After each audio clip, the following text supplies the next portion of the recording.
Welcome to my channel. నీకు చెప్పాలి, ప్రతి భావానికి ఒక కథ. హలో ఆల్, ఇవాల్టి కథ నీకోసం ఎపిసోడ్ 2. ఎపిసోడ్ 1 లింక్ డిస్క్రిప్షన్లో ఉంది, ఒకసారి చెక్ చేయండి. వీడియో లాస్ట్ వరకు చూడండి, ఇంట్రెస్టింగ్గా ఉంటుంది. కలలు నిజమవుతున్నాయి. హైదరాబాద్ పిలుపు వచ్చేసింది. నాన్నమ్మ వడిలో ధైర్యం, అఖిల్ మాటల్లో నమ్మకం. మేఘన ప్రయాణం మొదలైంది. ప్రేమ, స్నేహమా? అఖిల్ మనసులో ఏముందో అతనికే అర్థం కావట్లేదు. కానీ ఈ ప్రయాణంలో ఎదురు కాబోయే ఆ క్షణం అంతా మార్చేస్తుంది. మరుసటి రోజు ఉదయం మేఘన నిద్రలేచి నానమ్మ దగ్గరకు వచ్చింది. వీణమ్మ వాకిట్లో కూర్చుని తులసి కోటకు నీళ్లు పోస్తోంది. నానమ్మ, నిన్న నేర్పించిన పాటకు నేను కొత్త అడుగులు వేశాను, చూడాలనుకుంటున్నారా? అడిగింది మేఘన. చూపించు నాయనా, అంది నాన్నమ్మ. మేఘన వాకిట్లోనే నృత్యం వేయడం మొదలుపెట్టింది. ఆమె అడుగులకు తగ్గట్లు గజ్జెలు లయబద్ధంగా మోగాయి. నాన్నమ్మ ఆమె నృత్యం చూస్తూ తల ఊపింది. బాగుంది నాయన, కానీ ఒకటి మర్చిపోయావు, అంది నాన్నమ్మ. ఏంటి నాన్నమ్మ? అడిగింది మేఘన. ఆ పాటలో ఒక వీరుని కథ ఉంది. అతని ప్రేమ, అతని త్యాగం ఉన్నాయి. నీ నృత్యంలో ఆ భావాలు లేవు, కేవలం అడుగులు మాత్రమే ఉన్నాయి. నృత్యం అంటే కేవలం అడుగులు కాదు, అందులో కథ ఉండాలి, భావం ఉండాలి, ప్రాణం ఉండాలి, అంది నాన్నమ్మ. మేఘన తల వంచుకుంది. నాన్నమ్మ, నాకు అర్థమైంది, మళ్ళీ ప్రయత్నిస్తాను. చేయి నాయనా, నువ్వు చేయగలవు. నీలో ఆ కళ ఉంది, దాన్ని బయటకు తీసుకురావాలి, అంది నాన్నమ్మ. అంతలో ఇంటి బయట నుంచి ఎవరో పిలిచారు. మేఘనమ్మ, ఉన్నావా? మేఘన బయటకు చూసింది. గ్రామ పోస్ట్ మ్యాన్ నిలబడి ఉన్నాడు. ఆయన చేతిలో ఒక లేఖ ఉంది. ఏంటి బాబు? అడిగింది మేఘన. నీకు లేఖ వచ్చింది హైదరాబాద్ నుంచి, అన్నాడు పోస్ట్ మ్యాన్ లేఖ అందిస్తూ. మేఘనకు ఆశ్చర్యం వేసింది. హైదరాబాద్ నుంచి తనకు ఎవరు లేఖ రాస్తారు? ఆమె లేఖ తీసుకుని పైన ఉన్న చిరునామా చూసింది. అది జాతీయ జానపద నృత్య అకాడమీ నుంచి వచ్చిన లేఖ. మేఘన వణుకుతున్న చేతులతో లేఖ తెరిసింది. నాన్నమ్మ, ఆమె తల్లి లక్ష్మి కూడా ఆమె దగ్గరకు వచ్చారు. మేఘన లేఖ చదవడం మొదలుపెట్టింది. ప్రియమైన మేఘన గారికి, మీరు గంగిరెడ్డిపల్లిలో చేసిన జానపద నృత్య ప్రదర్శన మా దృష్టికి వచ్చింది. మీ నృత్యం చాలా ప్రత్యేకంగా ఉంది. జాతీయ జానపద నృత్య పోటీలకు మిమ్మల్ని ఎంపిక చేశాము. ఈ పోటీలు హైదరాబాద్లోని రవీంద్ర భారతిలో 2 నెలల తర్వాత జరగబోతున్నాయి. దయచేసి ఈ లేఖ అందుకున్న వెంటనే మమ్మల్ని సంప్రదించండి. మేఘన చదవడం ముగించింది. ఆమె కళ్ళలో ఆనందం, ఆశ్చర్యం, నమ్మకం అన్నీ ఒక్కసారి మెరిశాయి. నాన్నమ్మ, నేను ఎంపికయ్యాను జాతీయ పోటీలకు, అంటూ నాన్నమ్మను హత్తుకుంది.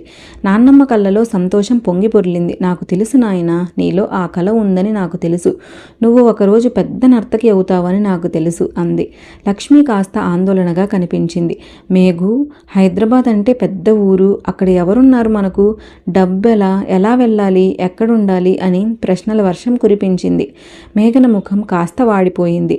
నాన్నమ్మ వెంటనే మాట్లాడింది. లక్ష్మి, నువ్వు టెన్షన్ తీసుకోకు, నేనున్నాను కదా, నా దగ్గర కొంత డబ్బు ఉంది. అమ్మాయి కల నెరవేరాలి, ఏమైనా సరే. మేఘనను హైదరాబాద్ పంపించాలి. కానీ అమ్మా అని లక్ష్మి ఏదో అనబోయింది. కానీ లేదు, ఏం లేదు, నేను చెప్పింది జరగాలి, అన్నారు వీణమ్మ గట్టిగా. మేఘనకు చాలా సంతోషంగా ఉంది. కానీ ఆ సంతోషంలో ఒక చిన్న చింత కూడా ఉంది. హైదరాబాద్ ఎలా ఉంటుంది? అక్కడ పోటీలు ఎలా ఉంటాయి? తను అక్కడ నృత్యం చేయగలదా? ఇలాంటి ప్రశ్నలు ఆమె మనసులో మెదులుతున్నాయి. ఆమె ఊరి బయట మైదానానికి వచ్చింది. అక్కడ కూర్చుని దూరంగా కనిపించే కొండల వైపు చూస్తూ ఆలోచించడం ఆమెకు అలవాటు. అక్కడ ఆమెకు ప్రశాంతత దొరుకుతుంది. కొంతసేపటికి అఖిల్ అక్కడికి వచ్చాడు. అతను మేఘనను చూసి దగ్గరగా వచ్చాడు. ఇక్కడ ఒంటరిగా ఉన్నారే? అడిగాడు అఖిల్. మేఘన తిరిగి చూసింది. అవును, ఇక్కడ కూర్చుంటే మనసు ప్రశాంతంగా ఉంటుంది. అఖిల్ ఆమె పక్కనే కూర్చున్నాడు. మీ ముఖంలో ఏదో సంతోషం కనిపిస్తుంది, ఏమైంది? మేఘన నవ్వింది. నాకు హైదరాబాద్లో జరిగే జాతీయ జానపద నృత్య పోటీలకు ఆహ్వానం వచ్చింది. అఖిల్ కళ్ళు విశాలమయ్యాయి. నిజంగా? అది చాలా సంతోషం. మీరు తప్పకుండా వెళ్ళాలి. కానీ నాకు కొంచెం భయంగా ఉంది. హైదరాబాద్ పెద్ద ఊరు, అక్కడ ఎవరూ లేరు, పోటీల గురించి ఏమీ తెలియదు, అంది మేఘన. అఖిల్ ఆమె వైపు చూశాడు. నేను హైదరాబాద్లోనే ఉంటాను. మీకు ఏమైనా సహాయం కావాలంటే చెప్పండి, నేను చేయగలిగింది చేస్తాను.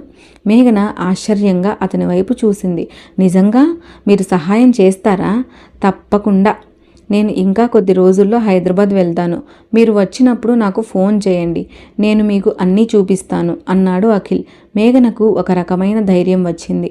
ఆమె అఖిల్ వైపు చూసి నవ్వింది. థ్యాంక్ యూ అఖిల్, మీరు నాకు చాలా సపోర్ట్గా ఉన్నారు.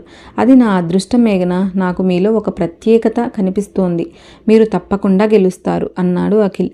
ఇద్దరి మధ్య ఒక అర్థం చేసుకోలేని అనుబంధం ఏర్పడింది. అఖిల్ లాడ్జ్కి తిరిగి వచ్చాడు. అతని మనసంతా మేఘన గురించే. ఆమె నవ్వు, ఆమె మాటలు, ఆమె నృత్యం అన్నీ అతని మనసులో మెదులుతున్నాయి. శ్రీను గదిలోకి వచ్చాడు. ఏరా, ఎక్కడికి వెళ్ళావు? నిన్ను వెతుక్కుంటూ వచ్చాను అన్నాడు. గ్రౌండ్కు వెళ్ళాను. అఖిల్, మళ్ళీ ఆ అమ్మాయి దగ్గరికేనా? అఖిల్, నీకేమైంది? ఇంతకుముందు ఎప్పుడూ ఇలా లేవు అన్నాడు శ్రీను. అఖిల్ ఏమీ మాట్లాడలేదు. శ్రీను అతని దగ్గరికి వచ్చి, అఖిల్, నీకు ఆ అమ్మాయి అంటే ఏమైనా ఫీలింగ్స్ ఉన్నాయా అడిగాడు. అఖిల్ తలెత్తి చూశాడు. నాకు తెలియదు శ్రీను, కానీ ఆ అమ్మాయి దగ్గరుంటే నాకు ప్రశాంతంగా ఉంటుంది. నా కోపం అంతా మర్చిపోతాను. నేను ఎప్పుడూ అనుభవించని అనుభూతి ఇది. శ్రీను నవ్వాడు. ఇది ప్రేమరా మూర్ఖుడా? నువ్వు ప్రేమలో పడ్డావు. ప్రేమలోనా? కానీ మాకు ఇప్పుడే కదా పరిచయం అయింది అన్నాడు అఖిల్. ప్రేమకు పరిచయం కాలం ఉండదురా. ఒక్కసారి చూడగానే ప్రేమలో పడవచ్చు. అది నిజమైన ప్రేమ అయితే అది ఎప్పటికీ ఉంటుంది అన్నాడు శ్రీను. అఖిల్ ఆలోచనల్లో పడ్డాడు. నిజమేనా? తను ప్రేమలో పడ్డాడా? ఆమె మనసులో తనకు చోటుందా? రాత్రి భోజనం అయ్యాక మేఘన, నాన్నమ్మ, లక్ష్మి కూర్చుని మాట్లాడుకుంటున్నారు. అమ్మా, నేను హైదరాబాద్ వెళ్ళాలా అడిగింది మేఘన లక్ష్మిని. లక్ష్మి కాసేపు ఆలోచించింది. నాయనా, నీ కల నెరవేరాలని నేను కూడా కోరుకుంటున్నాను. కానీ నాకు భయంగా ఉంది. పెద్ద ఊరు, అనాథలా ఎలా ఉంటావు? నాన్నమ్మ జోక్యం చేసుకుంది. లక్ష్మి, నేను కూడా వస్తాను, మనిద్దరం వెళ్దాం. అమ్మా, మీకు వయసు అయిపోయింది, మీరెలా వస్తారు అంది లక్ష్మి. నేను రాలేనా? నా మనవరాలి కోసం నేనేమైనా చేస్తాను. నేను వస్తాను. అక్కడుండి మేఘనను చూసుకుంటాను అంది వీణమ్మ. మేఘనకు కళ్ళలో నీళ్లు తిరిగాయి. ఆమె నానమ్మ దగ్గరికి వెళ్ళి ఆమెను హత్తుకుంది. నానమ్మ, మీరు లేకపోతే నేను లేను. నీకు ఏమి కాదు నాయనా, నువ్వు గొప్పగా రాణించాలి. అదే నా కోరిక అంది వీణమ్మ. ఆ రాత్రి మేఘన నిద్రపోలేదు. ఆమె తన కలల గురించి ఆలోచించింది. హైదరాబాద్ పోటీలు, నృత్యం మరియు అఖిల్. అతను నిజంగా సహాయం చేస్తాడా? అతని మాటలు నమ్మచ్చా? కానీ ఆమెకు ఒకటి మాత్రం తెలుసు. తన నాన్నమ్మ తనతో ఉంటే తను ఏదైనా సాధించగలదు. ఎదురయ్యే ప్రతి అడ్డంకిని అధిగమించగలదు. తన నాన్నమ్మ నేర్పిన నృత్యంతో, తన నాన్నమ్మ ఇచ్చిన ధైర్యంతో తను తప్పకుండా గెలుస్తుంది. మేఘన కలలు నిజం కాబోతున్నాయి. కానీ ఆ కలల దారిలో ఎన్నో అడ్డంకులు ఎదురు కాబోతున్నాయి. అఖిల్ కోపం వారి మధ్య ఎలాంటి సమస్యలు తీసుకొస్తోంది చూడండి తర్వాతి ఎపిసోడ్లో. Thank you for watching. Hope you like this video. ఈ వీడియో కనుక మీకు నచ్చినట్లయితే ఒక లైక్ చేయండి, షేర్ చేయండి, ఛానల్ను సబ్స్క్రైబ్ చేసుకోండి. Thank you.